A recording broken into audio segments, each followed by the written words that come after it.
দীর্ঘদিন যাবৎ piles, অর্শগেজ, anal Fischer, fistula, কোষ্ঠকাঠিন্য, পায়খানা রাস্তা দিয়ে রক্ত আসে, পায়খানা রাস্তা ফুলে যায়, পায়খানা রাস্তা দিয়ে মাংসপিণ্ডের মতো বের হয়ে আসে, পায়খানা রাস্তার পাশে নলের মতো হয়ে পেকে পুঁজ পড়ে।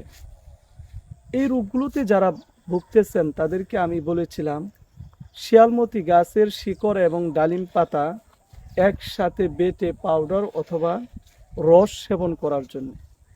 তো আমি আপনাদের জন্য শিয়ালমতি গাছের শিকড় এবং ডালিম পাতা দিয়ে এই রস আপনাদের জন্য তৈরি করেছি এবং শিয়ালমতি গাছ এবং ডালিম পাতা দিয়ে এই পাউডার তৈরি করেছি এবং তার পাশাপাশি আমি আরও এরকম 3টি ঔষধ দিয়ে থাকি।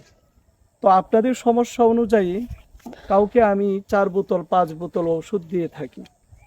আমাদের এই চিকিৎসা সেবা সর্বোচ্চ 3 মাস, সর্বনিম্ন 1 মাস।